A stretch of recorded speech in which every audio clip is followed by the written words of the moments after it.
Salut tout le monde, j'espère que vous portez bien.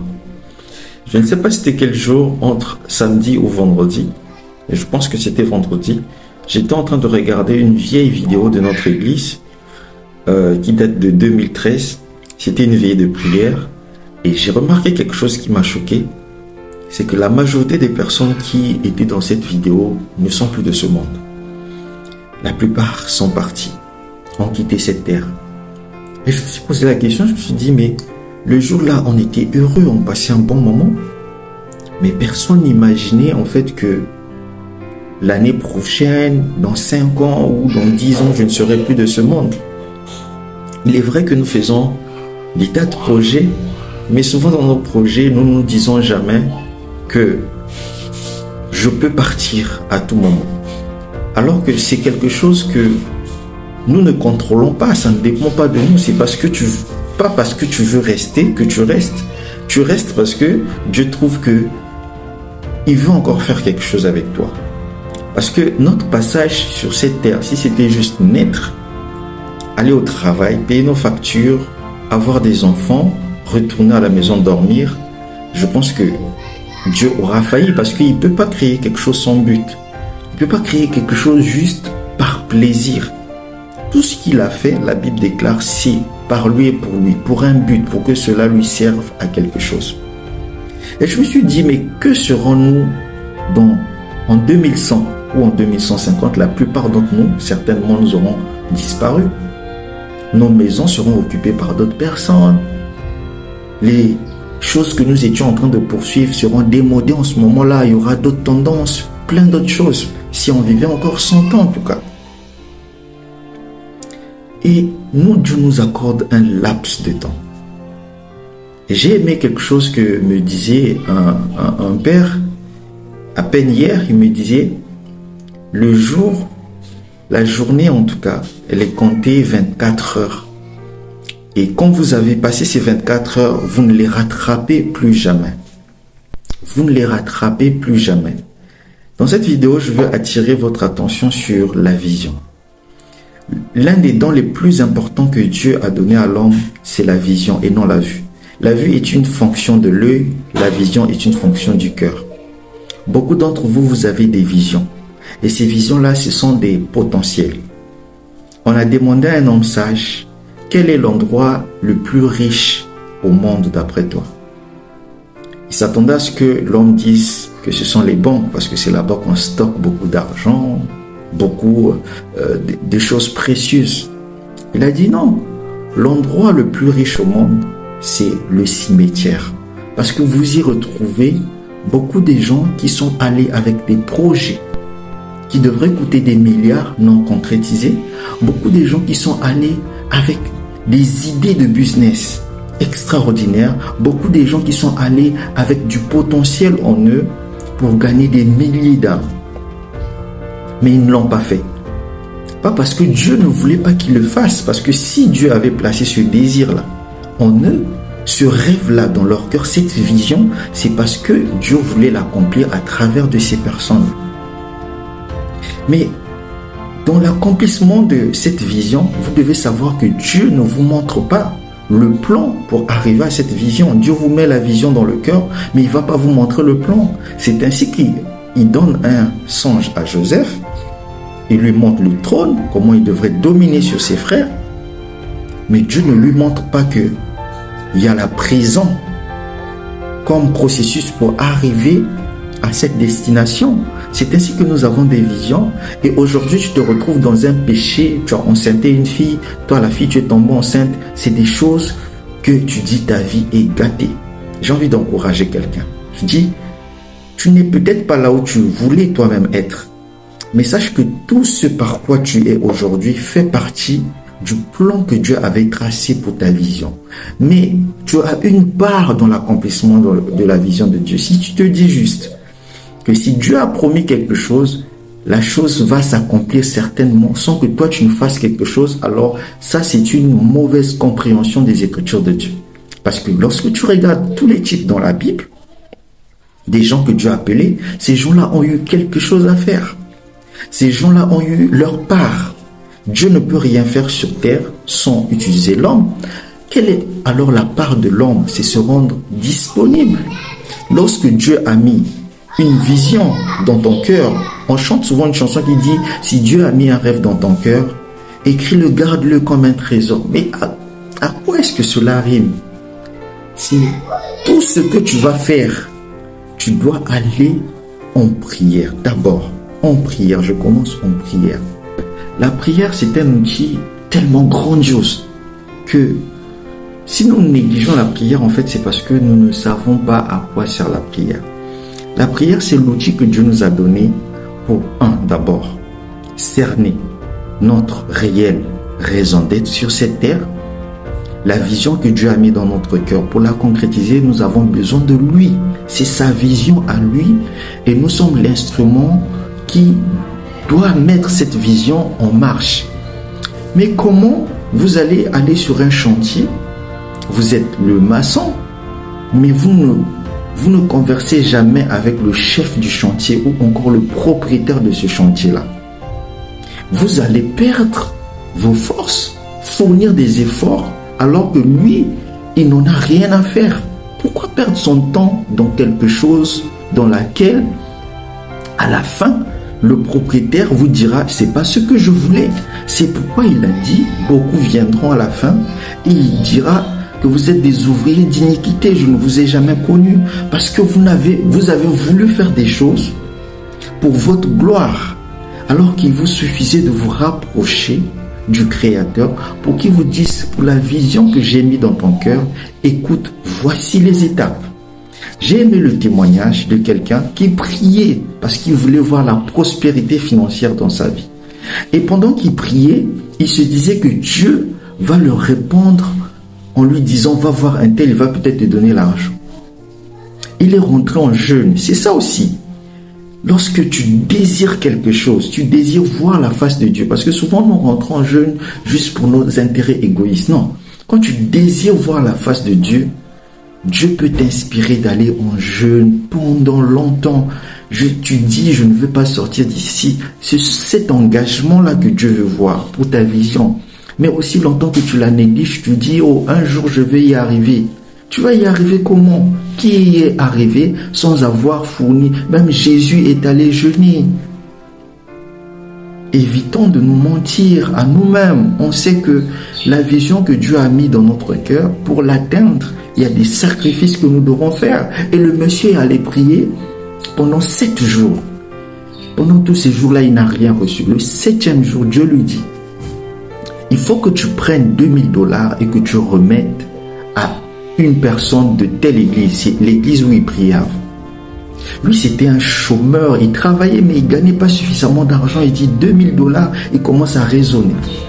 Souvent, lorsque Dieu nous parle, il faut qu'on soit ouvert. C'est pourquoi la Bible parle du renouvellement de l'intelligence. Parce que humainement parlant, c'est absurde que Dieu me demande d'aller remettre $2000 à une personne alors que moi-même, il sait que je ne touche pas $2000. Je touche 25 par mois. $25. On me dit d'aller donner $2000. Comment je fais? C'est la manière de faire de Dieu. C'est pourquoi Marie, la mère de Jésus, connaissant cela, dit à ses disciples lors du miracle, du premier miracle de Jésus, il dit aux gens qui étaient là de faire tout ce qu'il vous dira de faire. Parce qu'il sait qu'il a une manière de faire qui peut vous étonner, qui peut vous dire non, ça c'est trop bizarre. Non, mais il a une manière de faire, il sait pourquoi il vous dit de le faire. Et il dit à ce monsieur, donne $2000. Le gars dit $2000. Il commence à combattre la voix de Dieu. Alors qu'il est allé pour prier, il commence à dire à Dieu, arrière de moi, ça c'est pas, je prends en possession cet esprit, c'est quoi ça? Alors que c'est Dieu qui lui dit de donner les $2000. Il s'en va, il quitte le jeu parce que ça a tellement insisté. Vous savez, quand la parole de Dieu vient, ça vient avec beaucoup d'insistance. Ça a tellement insisté qu'il a dit, ok, je vais le faire. Il est retourné là où il priait, sans argent. Il part, on l'avait invité pour aller prêcher. Prêche l'évangile. Et à la fin de l'évangile, il rencontre quelqu'un qui était assez débraillé, qui ne ressemblait pas à grand chose. Le gars lui dit, ah, Dieu m'a dit de te remettre de l'argent. Il lui remet une enveloppe. Et quand il lui remet l'enveloppe, je ne pense pas qu'il lui a remis le même jour parce qu'il ne savait pas comment lui remettre ça. Je pense quelques jours après, il se rend compte que l'enveloppe là contenait $30,000. Dieu lui avait dit de donner combien? 2 000. Mais la personne là lui a remis $30,000. Lorsque vous voulez quelque chose de Dieu, la prière, c'est l'outil que Dieu nous a donné pour entrer en contact avec lui, pour obtenir. Soyez tenaces. Dites-lui que je ne vais rien lâcher jusqu'à ce que j'ai obtenu. Ne passez pas à autre chose aussi longtemps que vous n'avez pas obtenu cette chose-là. Et quand vous aurez sa parole, faites ce qu'il vous dira de faire. Et grâce à cet argent-là, il a pu donner à Dieu, et c'est à partir de là qu'il a obtenu la réponse et qu'il est devenu milliardaire par la suite. Il y a un péché qui te dérange. Il y a un endroit où tu te retrouves, où tu n'étais pas censé te retrouver. Reconnais d'abord que tu te retrouves là par le plan de Dieu et ne te décourage pas. Dis à Dieu, j'ai un rêve dans mon cœur, je veux l'accomplir. Dieu, il va t'emmener par des chemins, mais il faut que tu saches reconnaître la voix de Dieu et que tu saches savoir que là, il veut que je passe par là, c'est pour un but. Tu as prié pour quelque chose, jusqu'à aujourd'hui, tu n'as pas obtenu. Dieu t'emmène en prison alors qu'il t'a dit que tu devrais régner, que tu devrais avoir la puissance des choses, mais tel que tu te vois toi-même, tu te dis non, c'est contraire à ce qu'il a promis. Si Dieu a mis un rêve dans ton cœur, écris-le, garde-le comme un trésor. J'aime ce chant. Va en prière, demande comment Dieu veut que tu concrétises. Parfois Dieu ne t'a pas répondu, mais tu es pressé. La Bible déclare dans le livre de Joël qu'il y a certains qui sont partis. L'Éternel déclare, c'est pas moi qui les ai envoyés. C'est ainsi que nous avons des gens qui font mal le service de Dieu, des gens qui chantent mal à l'église. Oh non, je veux louer mon Dieu. Quand tu prends le micro, c'est plus pour toi, c'est pour la gloire de Dieu. Et Dieu veut que ça soit la personne qu'il faut à la place qu'il faut. Si Dieu t'a conduit à faire, par exemple, à nettoyer l'église, va nettoyer. Pourquoi tu veux la grandeur selon toi? Dieu va t'élever seulement si tu es à la place où il veut que tu sois. Pas parce que tu jalouses quelqu'un. L'un des indicateurs que tu n'es pas à ta place, ça se montre par la jalousie. Tu allais faire ce que tu fais là pour quelle raison? Est-ce que c'est pour que les gens voient que tu as quelque chose? Ou est-ce que c'est vraiment le rêve que Dieu a mis dans ton cœur, la profondeur que Dieu a placée dans ton cœur? Si tu sais que ça, c'est ce que Dieu a placé dans mon cœur, alors va en prière. C'est pourquoi j'ai fait le cover dernièrement de la chanson de Cache-toi. Ne cherche pas à ce que les gens disent du bien de toi. Cache-toi. Et demande à Dieu sincèrement. C'est pourquoi à un certain moment, il faut se déconnecter. Le désert, lorsque la Bible dit que Jésus est allé dans le désert, il n'y a personne là-bas, tu es seul. Seul avec Dieu. Tu parles avec lui, tu médites et tu lis, parce que Dieu peut te parler par la Bible. Quand tu ouvres ta Bible, il va te montrer une écriture qui sera la réponse à ton problème. Mais tu dois être seul avec ta Bible et prier jusqu'à ce que Dieu te donne une direction exacte. Exacte. Et quand tu as cette direction-là, tu as une ferme assurance. Rien ne pourra t'ébranler. Et tout ce qui va se passer dans le plan, sache que c'est Dieu qui le permet pour que tu arrives à la destination qu'il a prévue pour toi. Si Dieu avait montré à Joseph la prison avant, Joseph n'aurait pas accepté. Dieu va te montrer la destination. C'est pourquoi la vision, c'est le don le plus important. Mais il ne va pas te montrer le plan. Le plan, c'est ce qui te sépare de là où tu es à la vision que tu dois atteindre. Ça, c'est lui qui tient les ficelles pour tailler ton caractère. Parce qu'il te réserve quelque chose et il veut te préparer à cela. Il veut changer ton cœur, changer ta vision, changer ta manière de concevoir les choses. Et il doit te faire passer par ces choses-là. Ça ne se négocie pas. C'est pas à toi, l'élève, de dire au maître que tu as compris la leçon. Il faut que tu laisses le maître te dire que je suis satisfait, alors je te fais passer à un niveau supérieur. Pourquoi nous sommes ce genre d'élèves-là? On te donne un exercice et tu dis, je l'ai déjà accompli. C'est toi qui corriges. Laisse-toi faire. Saisis le rêve de Dieu et commence à travailler dans cette direction. Quel que soit ce que Dieu te montre aujourd'hui. Ça peut paraître humiliant. C'est pourquoi Marie a insisté. Parce qu'elle vivait avec lui. Marie a dit, faites ce qu'il vous dira de faire. Parce que je vais apporter ça prochainement. Ce qu'il leur demande de faire, c'est quelque chose de bizarre. Les vases qui étaient à l'entrée, c'est des vases qu'on utilisait pour laver les mains. Ça veut dire que c'était des vases sales. Mais il vous demande de prendre l'eau dans ces vases-là. Ça veut dire que si elle ne leur avait pas dit de faire ce qu'il leur dirait de faire, ils ne l'auraient pas fait. Aujourd'hui, j'ai envie de vous dire, faites ce qu'il vous dira de faire. Dieu n'est pas dans l'orgueil. C'est pas parce que tu veux devenir grand que tout de suite là, Dieu va te dire de faire ça. Non. Dieu, dans sa grandeur, c'est lui qui a emmené Ézéchiel dans une vallée desséchée sans eau. Et c'est là qu'il lui a demandé de prophétiser sur ses ossements.